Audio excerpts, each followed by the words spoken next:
మన శంకర్ వరప్రసాద్ సినిమా అయితే వచ్చేసింది. మరి ఆ సినిమా ఎలా ఉంది ఏంటి అనే అంశాన్ని మనకు వివరించడానికి మనతో పాటు ఉన్నారు ప్రముఖ సినీ క్రిటిక్ భరద్వాజ్ గారు. నమస్కారం. నమస్తే. మన శంకర్ వరప్రసాద్ అంటే చిరంజీవి గారి సినిమా చాలా ఈగగా వెయిట్ చేశారు అందరూ. సో ఈ సినిమా ఎలా ఉంది ఏంటంటారు? ఇది టోటల్ గా Chiranjeevi one man show cinema, అంతకుమించి ఏమీ లేదు. చిరంజీవిని వివిధ అంటే ఆయన నుంచి జనం ఎంటర్టైనింగ్ హీరోయిజం ని కోరుకుంటున్నారు. ఆ ఎంటర్టైనింగ్ హీరోయిజం ని ఆయన 100% డెలివరీ చేయడానికి తన శాయశక్తులా కృషి చేశాడు. అది కనిపించింది తెర మీద. అందుకని ఆడియన్స్ ఎక్కడ ఇబ్బంది పడలేదు. ఇందులో కథ కోసం వెతికే ప్రయత్నం చేయటం అనవసరం. కథ లేదు, అలాగే జనాల బుర్రలకు ఏదో పరీక్ష పెట్టే కార్యక్రమం కూడా లేదు. స్క్రీన్ ప్లే మ్యాజిక్ అంతకంటే లేదు. అంటే స్క్రీన్ ప్లేలో ఏదో మ్యాజిక్ చేయటము ఇలాంటివి ఉంటాయి. కథ లేకపోతే స్క్రీన్ ప్లే ఉంటుంది జనరల్గా. కథ కథనం ఈ రెండింటినీ వదిలేసాడు ఆయన. వదిలేసి ఆ టైంకి చిరంజీవితో ఏం చేయిస్తే బాగుంటుందో అది చేయించుకుంటూ వెళ్ళిపోయాడు డైరెక్టర్. దాన్ని అలా అల్లుకుంటూ వెళ్ళిపోయాడు తప్ప అందులో కథగా చెప్పుకోవడానికి ఏమీ లేదు. కథగా చెప్పుకోవాల్సి వస్తే కొత్త పాయింట్ ఏమీ లేదు దానిలో. అంటే ఆల్రెడీ ఇంతకు ముందు కూడా మనం చూసాం. తులసి అనేటువంటి సినిమా ఒకటి ఉంది, వెంకటేష్. వెంకటేష్ అందులో కూడా వాళ్ళిద్దరూ విడిపోతారు. ఆయన ప్యాచప్ కోసం ప్రయత్నం చేస్తూ ఉంటాడు. అలాగే అజిత్ సినిమా ఒకటి ఉంది, అది కూడా విడిపోతారు, తిరిగి ప్యాచప్ కోసం ప్రయత్నము. ఇలాంటి ప్రయత్నమే ఇందులో కూడా ఉంటుంది. వాళ్ళిద్దరూ విడిపోతారు. ఆ విడిపోవటానికి ఏదో రూటెడ్ గా ఒక కాన్ఫ్లిక్ట్ డిజైన్ చేయటం కూడా చేయలేదు అనిల్ రావిపూడి. చాలా చాలా ప్లెయిన్ గా ఉంటుంది వ్యవహారం అంతా. చాలా చిన్న కాజు, మళ్ళీ వాళ్ళు అలాగే కలిసిపోతారు. అంతా పెద్దగా ఇబ్బంది లేకుండా కేక్ వాక్ గా ఉంది సినిమా. ఎవరు బుర్రలు ఇబ్బంది పెట్టుకొని అక్కర్లేదు. ఇదేమిటి, ఇది ఎందుకు జరిగింది, లాజిక్లు గొడవ లేకుండా చిరంజీవి గారితో స్టెప్పులు వేయించుకుంటూ ఆయనతో సరదాగా ఆయన స్టైల్లో డైలాగులు చెప్పించుకుంటూ ఎంటర్టైనింగ్గా సినిమాని నడిపేశాడు. ఒక టైంలో సినిమా ఎక్కడైనా డౌన్ అవుతోంది అనిపించగానే వెంటనే ఒక పాట. ఆ మేరకు బీమ్స్ చాలా కష్టపడ్డాడు సినిమాని. అంటే ఆ సినిమాని నిలబెట్టడంలో బీమ్స్ చిరంజీవి గారు ఎంత కష్టపడ్డాడో మ్యూజిక్ డైరెక్టర్ కూడా అంతా కష్టం పడ్డాడు. అలాగే ఈ సినిమాకి సంబంధించి బ్యాక్గ్రౌండ్ స్కోర్ చాలా బాగుంది. అంటే మూడ్ క్రియేట్ చేశాడు. అక్కడ ఏదో జరగబోతోంది అనేటువంటి మూడ్ తను క్రియేట్ చేశాడు. ఏమీ లేదు కానీ ఏదో ఉన్నట్టుగా ఒక భ్రమ కల్పించగలిగారు. అలా ఈ సినిమాలో ఇది ఊహాతీతము, ఇది ఊహించని పద్ధతి అనేది ఏమీ లేదు. వెంకటేష్ ఏ క్యారెక్టర్ చేయబోతున్నాడు అనేది కూడా అందరికీ తెలుసు. అలాగే వాళ్ళు కథను కూడా దాచిపెట్టాలనుకోలేదు, ముందే చెప్పారు మీసాల పిల్ల పాట ద్వారా. కాబట్టి ఈ సినిమాలో వెంకటేష్ ఏ క్యారెక్టర్ చేయబోతున్నాడు అనేది కూడా అందరికీ తెలుసు. ఇది ఒక రకంగా ప్రేమదేశం లాంటి కథ కూడా ఉంది దీనిలో. తులసి లాంటి కథ, దాంతోపాటు ప్రేమదేశం.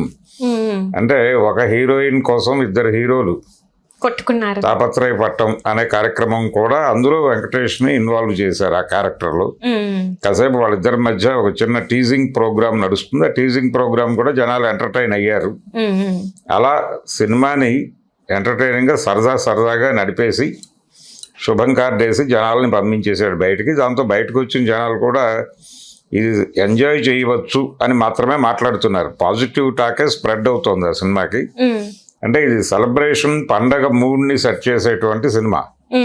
కథకి సంబంధించి మినిమం లాస్ట్ ఇయర్ వచ్చింది. ఆయన లాస్ట్ ఇయర్ సంక్రాంతికి వస్తున్నాం అనే సినిమాతో వచ్చాడు అనిల్ రావిపూడి. ఆ సినిమాలో కథ కోసం జరిపినటువంటి కసరత్తు కూడా ఈ సినిమా కోసం చేయలేదు.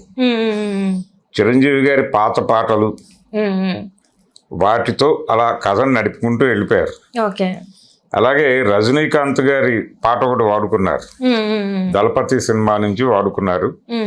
మేబీ ఇళయరాజా గారు తన ట్యూన్ ఎవరైనా వాడితే ఆయన కేసేస్తాడు. ఈ సినిమా మీద మరి ఆయన ఎలా రియాక్ట్ అవుతాడో చూడాలి.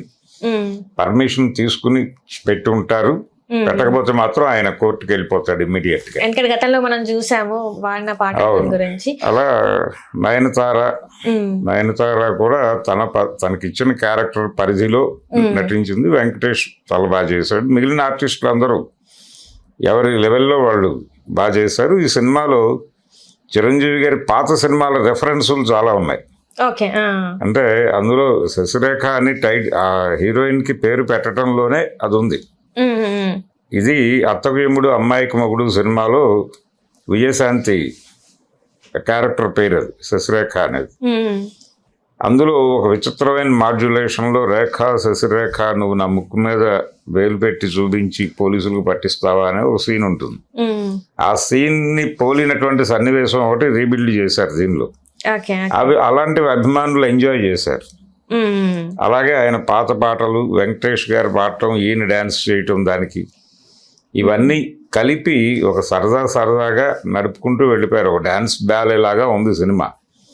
అంతకు మించి ఈ సినిమాలో ప్రత్యేకంగా చెప్పుకోవాల్సినటువంటి ట్విస్టులు ఇవేవి లేవు. అలాగే హీరోయిజం ఎలివేట్ కావడం కోసం ఒక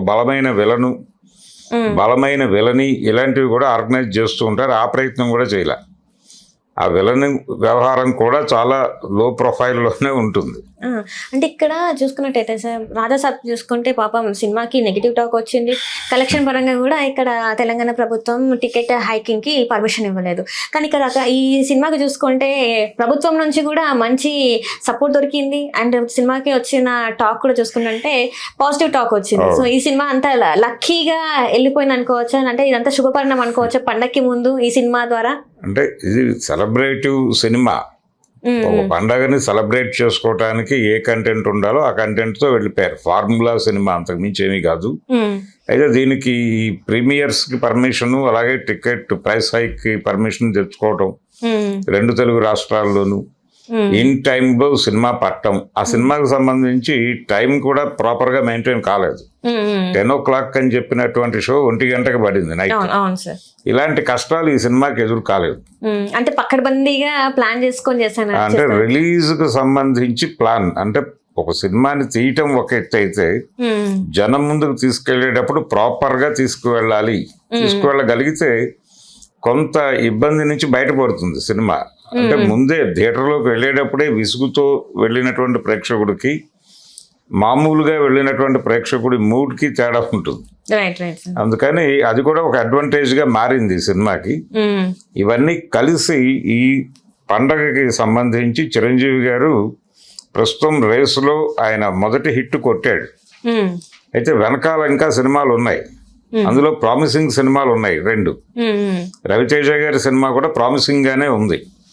రవితేజ సినిమా ప్రామిసింగ్ గా ఉంది. అలాగే నవీన్ పోలిశెట్టి సినిమా కూడా ప్రామిసింగ్ గానే ఉంది. నారీ నడుమ మురారి ఏదైనా తడబాటుకి గురవుతుందేమో కానీ అది కూడా కాన్ఫిడెంట్ గానే ఉన్నారు వాళ్ళు. సో ఆ 3 సినిమాలు శంకర వరప్రసాద్ గారికి గట్టి పోటీ ఇచ్చే అవకాశం అయితే ఉంది. అయితే లీడ్ ఎవరు చేస్తారు అనేది చూడాలి. ఆ లీడ్ తీసుకోవటం అనేది చిరంజీవి గారు తీసుకునే అవకాశం ఉంది ఈ పండక్కి. కానీ 3 సినిమాలు సక్సెస్ అయ్యేటువంటి మూడ్ లో కనిపిస్తున్నాయి. కామెడీ పరంగా అంటే ఎంటర్టైన్మెంట్ పరంగానైతే అవును, డెఫినెట్ గా ఆ 2 సినిమాలు ఎక్కువ ఎడ్జ్ తీసుకునే అవకాశం ఉంది. నవీన్ పోలిశెట్టి సినిమా కొంచెం ఎక్కువ ఎడ్జ్ తీసుకుంటుంది కంపారిటివ్ గా. 3 సినిమాల్లో అది బెటర్ కావచ్చు. ఆ తర్వాత ప్లేస్ లో అయినా కానీ రవితేజ గారు ఉంటాడు. అంటే ఆయనకి ఇటీవల కాలంలో ప్రాపర్ క్యారెక్టర్లు పడక, కథలు పడక కొంచెం డల్ ఫేజ్ లో ఉన్నాడు ఆయన. దాని నుంచి బయటపడేసే సినిమా అయితే అవుతుంది అది. కిషోర్ తిరుమల ఆ మేరకు కసరత్తు చేశాడు. అలాగే శర్వానంద్ సినిమా కూడా కొంత ప్రామిసింగ్ గానే ఉంది, కానీ దానికి కూడా రవితేజకు ఉన్నటువంటి ప్రాబ్లమే ఉంది తనకు కూడా. అందుకని వాళ్ళిద్దరితో పోలిస్తే నవీన్ పోలిశెట్టి ఇమేజ్ పరంగా బెటర్ పొజిషన్ లో ఉన్నాడు. అందుకని చిరంజీవి గారి తర్వాత పొజిషన్ లో మేబీ నవీన్ పోలిశెట్టి ఉండే అవకాశం ఉంది. ఏదైనా తేడా జరిగితే తన సెకండ్ పొజిషన్ లోకి వెళ్ళి రవితేజ ముందుకు వస్తాడు. ఆయనది మాత్రం థర్డ్ పొజిషన్. మొత్తానికైతే ఈ రేస్ లో రాజాసాబ్ అయితే మొత్తానికి వెనుకబడింది. మన శంకర్ వరప్రసాద్ నుంచి స్టార్ట్ అవుతుంది ఈ రేస్ అని అనుకోవచ్చా సార్? అంతే అంతే, అంటే ఇదే లీడ్ సినిమా అవుతుంది ఈ సీజన్ కి. ఇదే లీడ్ సినిమా అవుతుంది సంక్రాంతి సీజన్ కి. కలెక్షన్స్ పరంగా ఫస్ట్ డే కలెక్షన్స్ అంటే ఎట్లా ఉండొచ్చు సార్?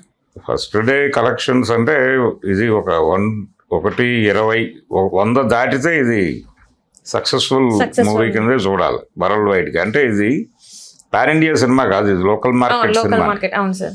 పాన్ ఇండియా అనేటువంటి గందరగోళంలోకి వెళ్ళటం అనే ప్రయత్నం ఎప్పుడు అనిల్ రావిపూడి పెట్టుకోలేదు. తన తెలుగు సినిమా, తన తెలుగు మార్కెట్ వరకు కన్ఫైన్ అయి ఉంటున్నాడు. అలాగే ఈ సినిమాకి సంబంధించి నేను ఇది చూపిస్తాను, ఈ లెవెల్లో ఉంటుంది సినిమా అనే ఎక్కడా కూడా సినిమాకి సంబంధించి ఏ విధమైనటువంటి ఎక్స్పెక్టేషన్స్ జనాలకి ఇచ్చే ప్రయత్నం చేయాలి ఆయన. రైట్. ఇది మామూలు సినిమా, సరదాగా ఉంటుంది, అంతకు మించి ఏమీ ఆశించకండి, లాజిక్ సేమ్ వెతకండి, లాజిక్ సేవ్ వెతకండి, థియేటర్లోకి వచ్చి కాసేపు నవ్వుకుని వెళ్ళిపోండి. వింటేజ్ చిరంజీవి గారిని చూసి ఎంజాయ్ చేయండి. డోసేజ్లో మేము చూపించబోతున్నాం, అది చూసి వెళ్ళిపోండి అన్నాడు. అదే చేశాడు. Right sir. ఆ నిజాయితీ సినిమాని నిలబెట్టింది. అంటే ఓవరాల్ గా ఎన్ని స్టార్స్ ఇస్తారు సార్? 5 stars కి మీరు ఎన్ని స్టార్స్ ఇస్తారు? 3 ఇస్తాను. 3 ఇస్తారు. ఓకే, మీరు 3 ఇచ్చారంటే మామూలు విషయం కాదు, సినిమా బాగుందని అనుకోవాలి. Right sir. Right, thank you so much sir. Thank you. Hello, Telugu రాజ్యం ఛానల్ చూస్తున్నారా? సామాజిక రాజకీయ జీవన చిత్రణే తెలుగు రాజ్యం. అతిశయోక్తులు అసత్యాలు ఉండవు. రాజకీయ కోణం కాదు, ప్రజా కోణమే కొలబద్ద. తెలుగు రాజ్యం వీక్షణ మీ ఉత్తమ అభిరుచికి నిదర్శనం.